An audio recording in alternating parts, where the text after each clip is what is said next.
A little over a year ago, I finally built a real, true, just balls to the wall PC. Well, I mean, not really, but for me, anyway, it was. It took a 5820K, put it onto an Asus X99A2 motherboard, and a whole list of other things. And it was really the culmination of several years of wanting to do this. And going back to 2014, when I initially started a list of parts and began really hoping and just wanting to do this. It's a 3-year process that finally culminated in the build itself. And in today's video, I'm going to talk a little bit about the parts that went in, what I would have done differently if I had been a chance to look at it back then, and what could happen to this build next. So kind of regrets, good decisions, where does this PC go next? That's what this video is all about.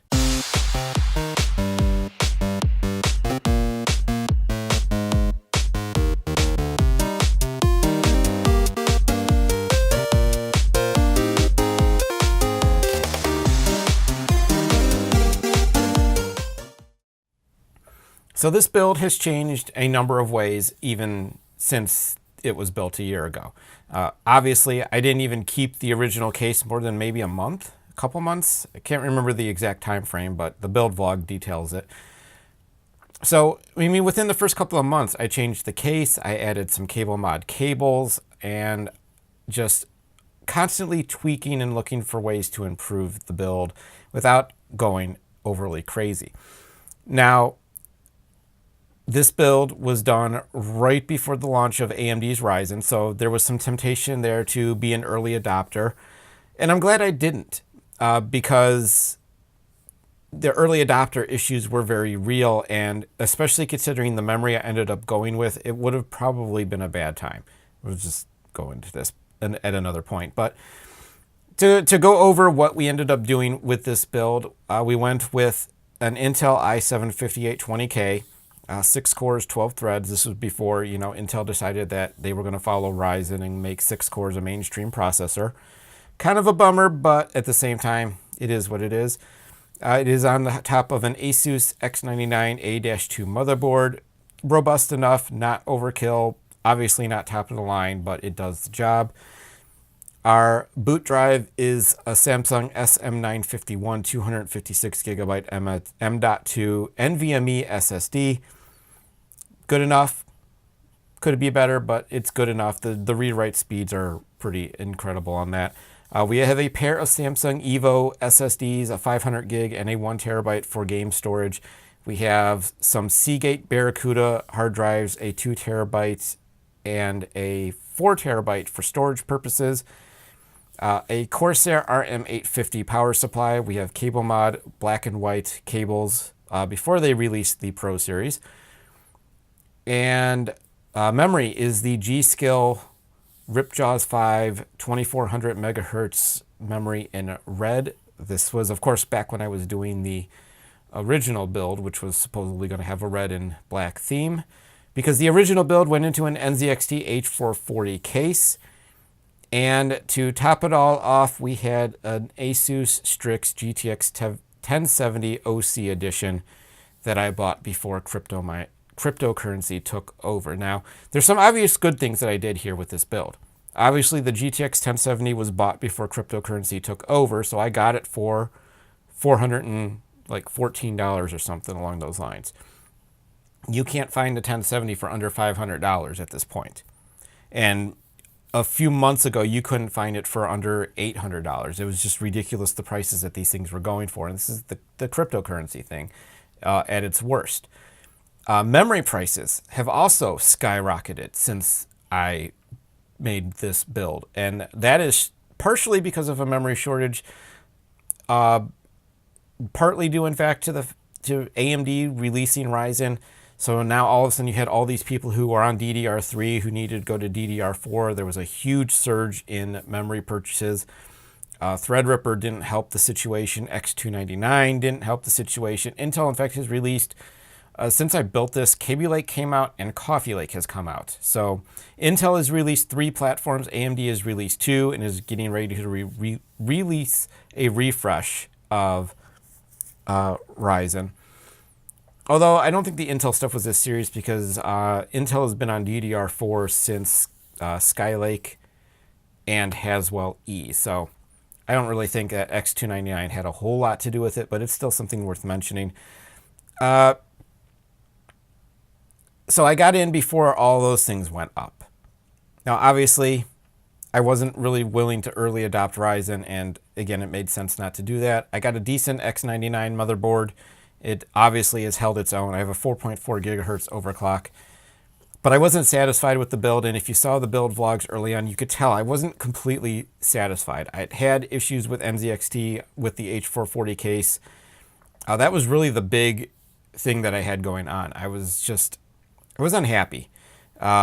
The acrylic side panel was scratched up to hell. The case didn't originally come with a power supply bracket.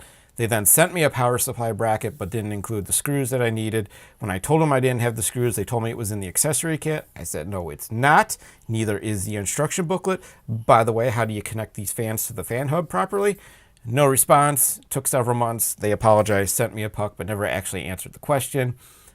I resolved the issue on my own by changing how I routed the fans. But at this point, I was sick of it. I was done. I had realized that I had tunnel vision when it came to the case, and I decided to change it. And as you see behind me, the Fantex Enthoo ATX tempered glass case was then purchased. I purchased the cable mod cables right before that, so that when I went to move the build, it was just a complete improvement in the appearance, and I think it looks pretty solid. I really like how my build looks. Now, people have complained about the Fantex cases not having good airflow, and it's not good. It's not great airflow at all. I have two modded panels, a top and a front panel coming from Mod My Mods. Eventually they'll ship. I don't know when. They've been ordered. That's part of my thermal experiment that I'm doing. The first step was to change the thermal paste, and if you check the video up above, you will see the issues that I had with that process.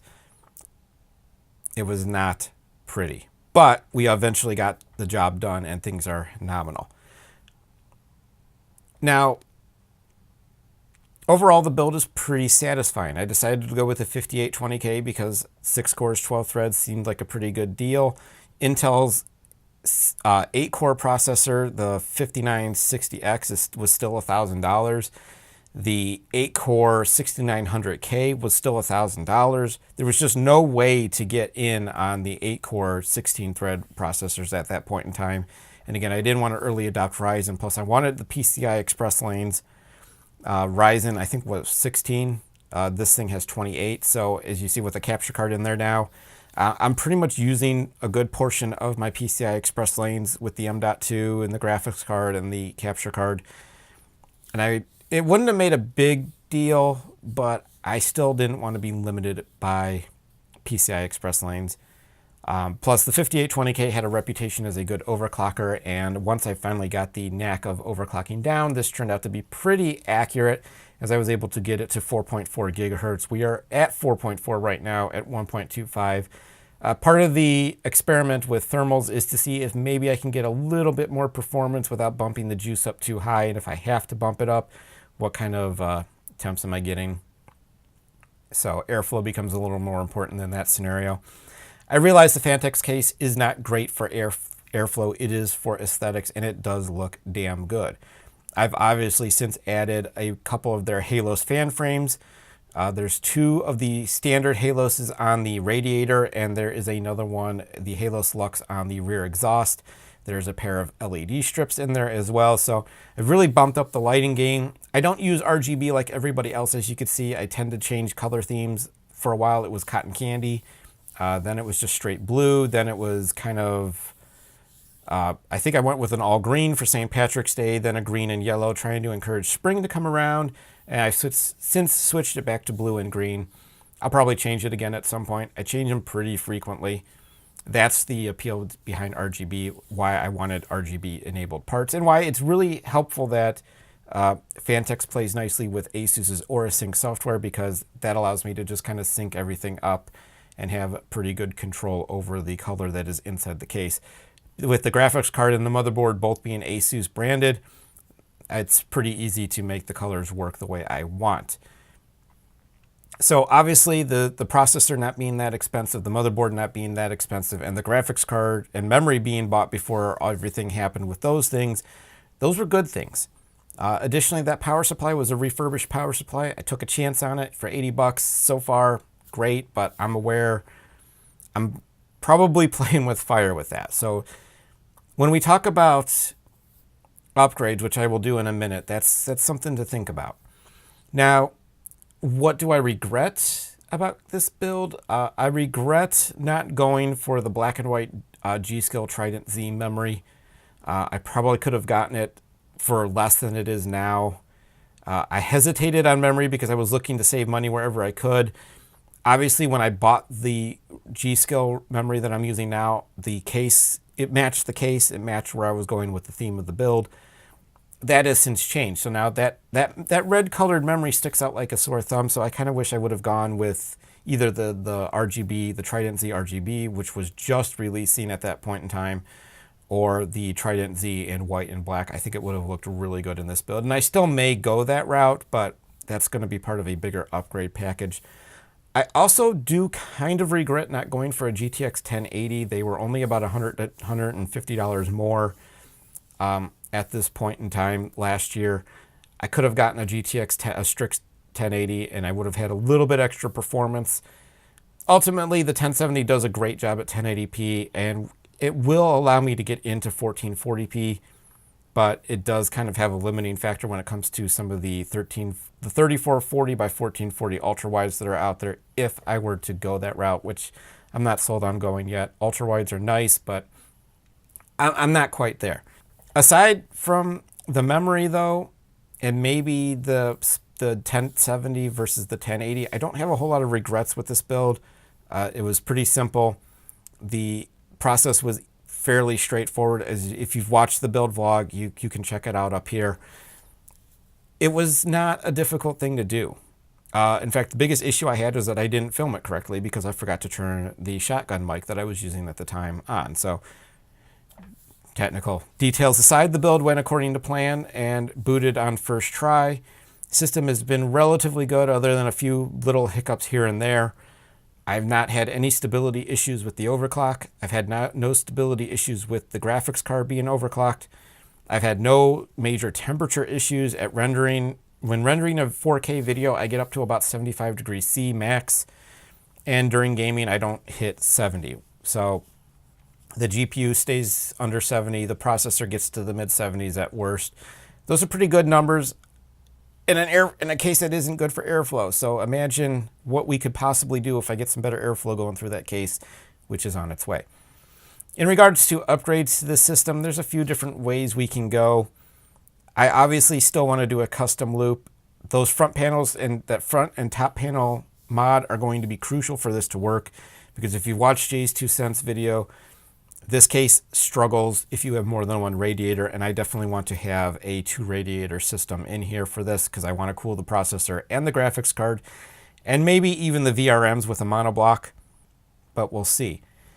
In the best case scenario, I upgrade the CPU, the motherboard, the memory, the power supply, and the graphics card, and maybe throw in a 1 terabyte NVMe drive because reasons, why not? I mean, so those are where I really want to go, and I would really love to upgrade all of those pieces before I do the custom loop, because then I don't have to take the loop apart to add new pieces in. I'd prefer to get a 1080 Ti reference card so I can put a water block on that. I would like to get a 6950X because that's 10 cores, 20 threads. It would be the pinnacle of my rendering experience. But if I'm going to do a new CPU and motherboard, it might make more sense to go the 7900X and X299. But again, that's a whole lot of change. That's $1,500 worth of change right there, probably, depending on the motherboard I go with. These upgrades that I'm thinking about, if I don't change from X99, are still going to be pretty expensive, but I can get more accomplished with $1,500 there. Because I could find a 5960X on eBay for under $400. I can find 6900Ks for around $400 to $500. 6950Xs are a little trickier, but they still can be found for under $1,000 on eBay. I don't need to change the motherboard. It just would be something I would like to do to get a little bit, something that's a little more and has a little more high endurance to it. And obviously that G.Skill Trident Z memory, white and black, is the preferred, but Corsair Dominator Platinum would work too. Just saying. Again, beyond that, not really anything else that I really need to upgrade. The case is fine, my keyboard's fine, mouse is fine. I'd like to improve the monitors, but as a whole, I'm still satisfied. The build performs very well. I'm playing Fortnite at epic settings and getting 140 plus frames per second. I can play PUBG and get 70 to 90 frames per second. I can get over 60 FPS on just about every game I play. This processor is good enough and the graphics card is good enough. And that's at 1080p. Now, if I move on to 1440p, it gets a little bit hairier, but it could still be done. I just might have to turn a setting or two down occasionally. But again, that's for the future and not for now. But if I have to keep this system as it is for the next 6 to 12 months, I think it would be fine. I just cleaned it out. I did a reapplying of the thermal paste. The AIO, despite trying to break, is still functioning. Everything is still working. I think it looks pretty good. And I can't really say anything bad about the build. There's some things that I could have done differently, but at the end of the day, it still functions the way I need it to. 4K renders, a 20-minute 4K video is about 25 to 30 minutes to render, and that's not too bad. Considering when I first started making videos, I was doing it on a compact Presario that took 6 hours to render a 720p video. So, when you put things into perspective, you realize you don't have it so bad. So, I just wanted to take a look back though. A year with this guy, performs really well. Does, especially now that I'm actually using it for what I built it for, gaming and rendering. And I can't really say that there's anything there's nothing wrong with it. It works the way it's supposed to. I think I'm pretty satisfied. So if you haven't had a chance, like I said, check out the build vlog. You can see me go through the parts, through the actual build, through the changes and revisions, and see how this thing has evolved, especially in the first 4 months. I think it evolved dramatically from the build in the H440 to the build that's in the Fantex as you see it now. So that's a look back. 1 year with this computer, real satisfied, and laid out some of the plans that I'd like to do, some of the things I'd like to change about the build in the next 6 to 12 months. Again, nothing that needs to be done, but I kind of want to get away from AIOs. But that's a video for another time. Thanks for watching though. I hope you enjoyed it, and I will catch you in the next one.